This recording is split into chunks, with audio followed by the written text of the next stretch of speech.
بسم الله الرحمن الرحيم aad bay salaameen arday maanta waxaan dhiganaa pharmacology aynu soo wadnay lesson 3 baan qaadanaynaa maanta ama cutubkii saddexaad way anigoo kiisaabtan idin soo jeedinaya hadduu rabbi ogolaado maanta hore waxaan soo qaadnay wax la yidhaahdo introduction-kii oo soo qaadanay termskii kelmadihii loo isticmaalayay wuxuu ahaa pharmacology-gu intuu u qaybsamayay waxaasoo dhan baynu soo qaadanay maantana waxaan qaadanaynaa oo weliba qodob muhiim ah baa halkaa ku jiray oo maanta qodobkan aynu ama cutubkan aynu dhiganayno cutub la xiriira oo ay saaxiib yihiin baa ama ilmaadeen rumay yihiin baanu soo qaadanay oo na oran jirnay pharmacokinetic wuxuu ahaa waxay dawadu waxa uu jirku dawada ku sameeyo ayay ahayd maanta waxaan qaadanaa wax la yidhaahdo pharmacodynamic oo waa waxa ay dawadu jirka ku samayso weeyaan oo waxa maxay ay dawadu jirka ay ku samayso weeyaan marka maanta waxaan dhiganaa maanta hore waxaan soo dhiganay pharmacokinetic oo waxa uu jirku maxay uu ku sameeyo dawada oo afar qodob baynu soo qaadanay waxa la yidhaahdo absorption nuugitaankii maxay distribution iyo fiditaankii iyo sidoo kalena wixii aynu oran jirnay distribution in dawadii la fidiyo sidoo kalena wixii aynu oran jirnay maxay metabolism in lagu sameeyo dawadii la burburiyo sidoo kale metabolism marka lagu sameeyo in dawadii la saaro marka la isticmaalo ama intii yareeda laga reebay waxyaabihii laga saaro dibadda loo saaro maanta waxaan dhiganaa marka pharmacodynamic macnaheedu waxa weeyaan waxa maxay uu jirku ay dawadu ku samayso weeyaan pharmacodynamic marka la qeexayo sometimes describing marka qaarkood wax lagu qeexa as what drugs waxay markaa does to the body what drug waxay markaa dawadu does to the body ay ku samayso maxay jirka is a state of biomedical waxaa la baranayaa sidoo kale siday falgal noolaha ula sameynayso la baranaya physiological sida shaqahaan u qabanayso oo shaqada jirka ula falgalayso baa la baranaya and molecular effect drugs on the body iyo sidoo kale waxa la eegayaa sida uu molecule ahaan ama molecular effect u keenayso sida ay maxay jawaab u keenayso dawada ay u keenayso maxay jirka ugu keenayso on the bodies way and involves waxay markaa la tacalluqdaa receptor binded in receptor la qabsado receptorka marka la qabsado in receptorkii wax dareemo way receptorkaas marka uu qabsanana inuu post receptor effect saameyn keeno haddii receptor la qabo receptorku inuu eegi doono oo wax silka ku dul yaala oo marka la qabsado jawaab bixiya oranaya hebelow waa lagu yeeray tusaale ahaan kale waxayaan qof albaab taagan oranaya heblay cid baa ku doonaysa ma soo daaya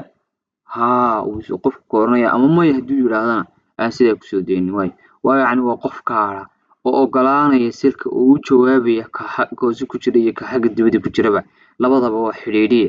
chemical interaction iyo sida chemical reactionsku u dhacayaan intaas la oranaya pharmacodynamic si guud ah mar labaad u soo qaadan oo soo koobno waxa weeyaan sida uu maxay jirka ay u saameynayso dawada maxay qabanaysaa sidee u saameynaysaa intaas baan baranna maanta insha Allah taala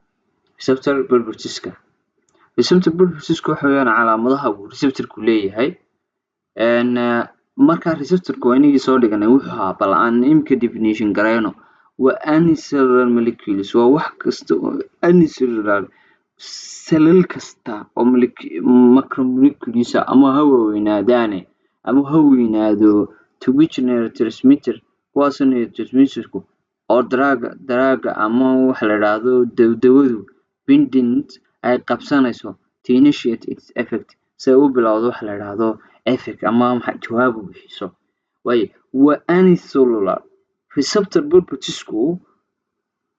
maadaama xaggeena ku soo aragnay receptorku waa maxay receptor pulpitisku waxa weeyaan hadaynu calaamadana ka qaadano dhowr ka qaadano sidoo kalena astaamihiisa waxa kamid ah ama wuxuu yahay waxa kamid ah waa unicellular waa cell kasta ama cell kasta unicellular molecules waa wax kasta oo cellku leeyahay ama macromolecules waaweyn uu leeyahay to which kuwaasoo markaa neurotransmitter ama neurotransmitterka waxaanu kusoo sheegnay waa fariimo gudbiya wax ama waa wax gudbiya oo laga helo neuronska laga helo inta badan waayahay oo isku dhaafsadaan waa fariimo qaadayaal weeyaan oo drug ama waa dawo ama drug bindis dawadaa qabsanaysa to initiate sida u bilowda initiate sida u bilaabo its effect jawaab sida loo bixiyo ama ay u bilowdo jawaab waay laba qaybood baa iminka filafahan receptorku waxa weeyaan already waa wax ku yaala selka dushiisa ama membrane dushiisa selka dushiisa ku yaala ayayna halka aragta ma filayahay waa waxa jawaab markay la doonayo in la bilaabana waa lagu duldagayaa deedna jawaab xagga hoose uu ka bixinaya dawaa soo gashay dawaa soo socota waa la soo deynaya dawaa halka ku jirta waa sidaas waa qabsasho iyo dareen weeyaan agonisku waa maxay agonisku waxa weeyaan laba kelmadood oo aynu isticmaalayna labada kelmadood aynu isticmaalna waxa weeyaan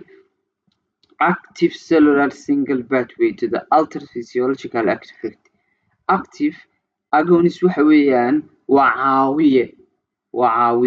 oo caawiyahan waa maxay weli waad fahmi lahayd malaynayaa aan horta in yar ku soo noqdo markaan in yar ku soo noqonayo aan inta ku fahansiiyo cell receptorka lagu sheegaya waa ka sawirka ka muuqda intan waa in receptor waxa ku saabsan tahay gidaarkii ku wareegaysnaa unuga jirkeena laga helo gidaarkii ku wareegaysnaa waa intaas waay kuwan waxa weeyaan kuwaas aad moodooyin gantaalkii kuwaas waxa receptors weeyaan kuwa cascasna ama waa neurotransmitters waa waxa wax gudbiya ama waa drug ama waa dawo weeyaan dawadu markay qabsato wuxuu bixinayaa jawaab waana initiative effect way sameynaysaa dawo jawaab bay bixinaysaa haddaanay qabsan dawadu muxuu ahaay receptorka waxa weeyaan wax jawaab ma qabsan soo adiga arka inta greenka ah halkaygaas mu istaagsanaanaya kuwan waa ku jawaabaha bixinay weeyaan kuwan waa ku qabsanay weeyaan waayahay anduu soo yaro noqdo hadaba agonist waa maxay agonisku waa activating selkii ayuu carinaya activating sellalkii ayuu carinaya signal pathway isagoo isticmaalaya hal signal sida muxuu ujeedadu tahay to alternate physiological effect si wax uga bedelo shaqadii jirku lahaa ama activity shaqadu lahaa wuxuu ka bedelaya waa agonist waa caawiye ama waa wax ka bedelay weeyaan anti agonist waxa weeyaan wuxuu qabsanayaa to the receptorka uu qabsanaya receptorka uu soo ogaanay ama soo qeexnay waxa weeyaan waa wax selka ku dul yaala oo ogolaanaya maxay inuu jawaab bilaabo waay bindis to the receptorka uu qabsanaya but laakiin cannot initiate waxa way yaraatay waxa uu ma bilaabayo jawaab ma jirto initiate chant wax dhacayo oo jawaabi ma jirto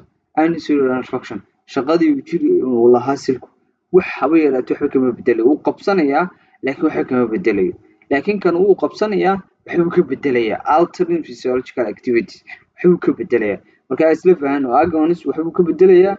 anti agonistna wuxuu ka bedelayo kan hore xaas ku yahay anti agonist dad maqasho kan hore ku xaas ku yahay waa wax marka wax bedelaya kani oo receptorka qabsanaya kan kalena maxay ma qabsanayo aan sii socono receptor binding qabsashada receptorka sida loo qabsanayo receptor binding is process waa hab ama of the compound bind si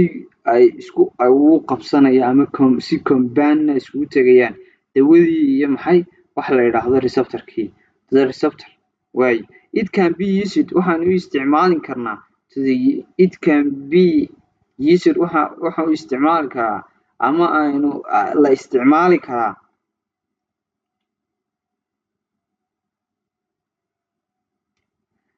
way imikana aynu tagno receptor binding qabsashada sida loo qabsanayo muxuu ahaay receptorka receptor binding qabsashada receptorku is the process waa habka oo the compound binding uu si wada jir ay u qabsanayo to the receptorka loo qabsanayo tusaalahan waa kan oo kale ayo sidaas loo qabsanayo kaas oo kale uu qabsaday casaanka in aragtan ba filaya kana muu qabsan marka lama oranayo maxay wax jawaab ma bixinayo laakiin ka qabsaday ma jawaab la bixinayo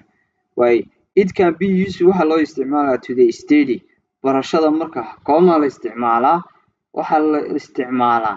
marka maxay la baranayo distributionka fidinta marka fidinta la fidiyo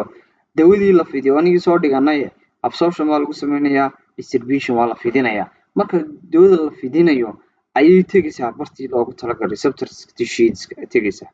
way tani marka waxay go'aaminaysaa determine waxay go'aaminaysaa how well compound binds to receptor sida ay maxay uu qabsaday sida ugu wanaagsan uu qabsaday binds receptorka sida uu qabsaday tusaalahan oo kale ayaa dawadii dawadii casaanka weeyaan saahan dawadii waxay ku dul dhigaysaa maxay receptorkii deena jawaab bixinaysaa waa intaas receptor binds lagu sheegayo